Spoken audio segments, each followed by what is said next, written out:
कहते हैं काहिरा से असवान जाने वाली गाड़ी में सवार एक उम्र रसीदा शख्स जिसकी उम्र कम से कम 60 होगी और हर जाविये से देहाती मगर समझदार बंदा लगता था। एक स्टेशन पर गाड़ी रुकी तो एक नौजवान जोड़ा उसमें सवार हुआ जो उस बूढ़े के सामने वाली निश्चित पर बैठ गया। साफ लगता था कि नौ ब्याहता जोड़ा है, मगर अफसोस की बात यह थी कि लड़की ने इंतहाई नामुनासिब लिबास ज़ेब तन किया हुआ था।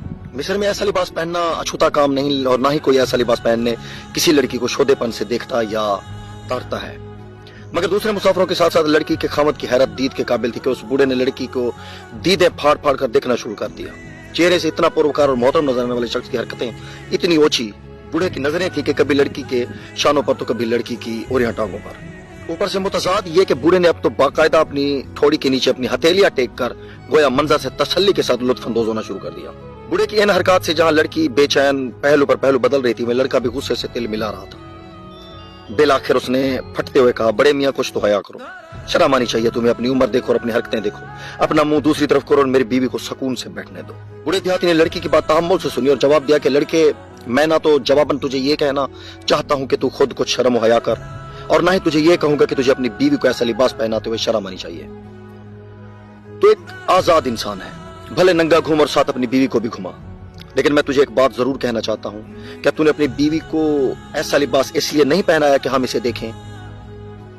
अगर तेरा मंशा ऐसा था तो फिर काहे का गुस्सा और किस बात की तिलमिलाहट? सही बात है कि सूट तो हम वही पहनते हैं ना, इसलिए पहनते हैं कि लोग हमें देखें। बूढ़े ने अपनी बात जारी रखते हुए कहा कि देख बेटे, तेरे बीवी का जितना जिस्म ढका हुआ है उस पर तेरा हक है कि तू देख, मगर उसका जितना जिस्म खुला हुआ है उस पर तो हम सब आवाम का हक बनता है कि हम देखें।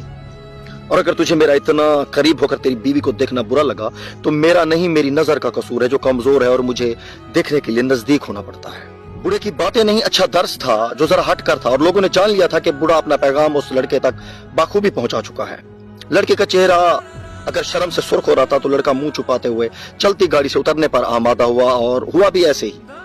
अगले स्टेशन पर लड़के ने जब गाड़ी से उतरने के लिए बाहर की तरफ लपकना चाहा तो बूढ़े ने पीछे से आवाज देते हुए कहा, बेटा, हमारे देहात में दरख्त पत्तों से ढके रहे तो ठीक, वरना अगर किसी दरख्त से पत्ते गिर या झड़ जाए तो हम उसे कुल्हाड़ी से काट कर तंदूर में डाल दिया करते हैं।